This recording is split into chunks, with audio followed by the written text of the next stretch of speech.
రేవంత్ రెడ్డి గారు తెలంగాణ ముఖ్యమంత్రి అయిన తర్వాత వాళ్ళిచ్చినటువంటి ఎన్నికల గ్యారెంటీలను అమలు చేయడం కోసం ఆ పథకాలు అది అమలు చేసేకి ప్రజల నుంచి అర్హులైన వాళ్ళ నుంచి దరఖాస్తులు స్వీకరించే క్రమంలో డేట్స్ ప్రకటిస్తే ఏ విధంగా అప్లై చేయాలి అనే దాన్ని ప్రకటించినప్పుడు తెలంగాణలో క్యూ లైన్లు బారులు తీరడం ఓ కిలోమీటర్ల మేర క్యూ లైన్లు ఉండడం, ఆ క్యూ లైన్లలో ఉన్న జనాల దగ్గర మైకులు పెడితే ఆ ఏపీలోనే బాగుంది, మా ఇంటి దగ్గరికే వచ్చి తీసుకెళ్తారు, ఇటువంటి క్యూ లైన్ల బాధ తప్పేది అని చెప్పి వాళ్ళు కమెంట్ చేయడం.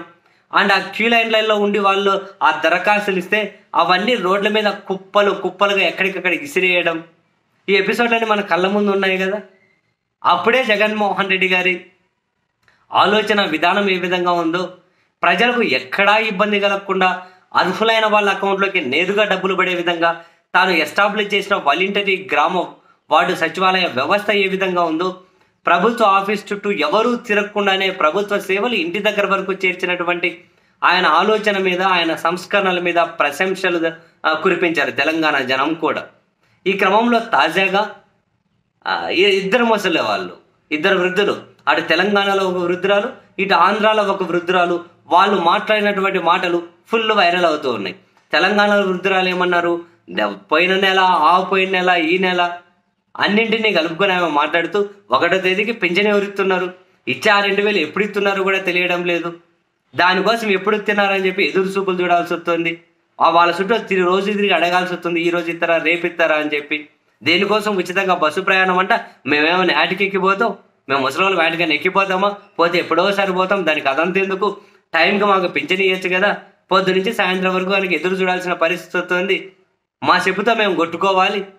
సేమ్ పదం యూజ్ చేశారు ఆవిడ, మా చెప్పుతో మేము కొట్టుకోవాలంటుంది అవ్వ.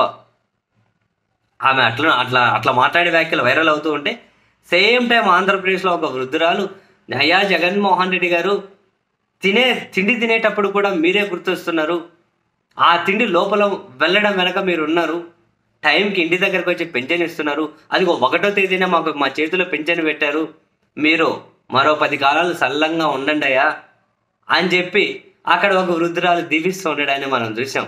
మీరు దేవుడు లాంటి వ్యక్తి అని. ఈ 2 వీడియోలు ఒకేసారి వైరల్ అవుతూ ఉండడం, సరే అధికార వైసీపీకి సంబంధించినటువంటి సోషల్ మీడియా ఈ వైరల్ అవ్వడం వెనక ఉంటే ఉండనియండి, బట్ వాస్తవం అయితే ఒరిజినల్ కంటెంట్ అయితే అదేగా, వాస్తవం అయితే అదేగా. ఈవెన్ 14-19 చంద్రబాబు నాయుడు హయాంలో కూడా ఇక్కడ పింఛన్లు ఇంటి దగ్గరకు వచ్చి ఏమి ఇవ్వలేదుగా. ఊర్లోకి వచ్చే వాళ్ళు ఒక చెట్టు కింద అంగన్వాడీ సెంటర్ దగ్గర ఒక రచ్చబండ దగ్గర ఉంటే వాళ్ళు ఎప్పుడొస్తారో తెలియక పోవాలి, కట్టె పొడుచుకుంటూ వెళ్ళి అక్కడ కూర్చోవాలి, మధ్యాహ్నం వరకు చూడాలి, రాలే, మళ్ళీ అన్నం తినాలి, బోవ తినాలి, మళ్ళీ వెళ్ళాలి, ఇట్లా ఎదురు చూసేవాళ్ళు కదా. ఖచ్చితంగా ఏదైనా అప్లై చేయాలంటే బ్రోకర్ల చుట్టూ తిరిగి, ఆ ఎంఆర్ఓ ఆఫీసుల చుట్టూ తిరిగి, ఇక్కడ టీ కొట్టుల దగ్గర ఉంటే ఈ బ్రోకర్లు ఎవరైతే ఉంటారో వారికి టీ తాపి టిఫిన్ తినిపించి వాడిని అడుక్కునే పరిస్థితి కదా, అప్డేట్ ఏంటో మనకు వస్తుందా రాదా పథకాలని.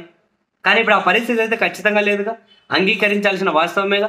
కుమారి ఆంటీ అని ఒక ఎగ్జాంపులేగా, నాకు ఓటు హక్కు వచ్చిన దగ్గర నుంచి టీడీపీకే ఓటు వేసుకుంటూ వచ్చా అని చెప్పిన ఆవిడే జగన్మోహన్ రెడ్డి గారు ఇచ్చిన ఇల్లు తప్ప మాకేమీ లేదన్నారు. పార్టీలకు అతీతంగా, కులాలకు మతాలకు అతీతంగా ఆయన సంక్షేమ పథకాలు అందిస్తున్నట్లేగా, ఇవన్నీ ఎగ్జాంపుల్సేగా. అండ్ మరొక వైపు ఇంటి దగ్గరికి మీరు ఇళ్లలో మీరుంటే ప్రభుత్వ పథకాలు వచ్చి నేరుగా మీ అకౌంట్లలో పడుతూ ఉన్నాయిగా, మీరు ఎక్కడా క్యూ లైన్లలో నిలబడడం లేదుగా. సో ఈ 2 వృద్ధులు చెప్పిన విషయాలు ఏవైతే ఉంటాయో ఇవి బాగా వైరల్ అవుతూ ఉన్నాయి. కఠోరమైన వాస్తవాలు కూడా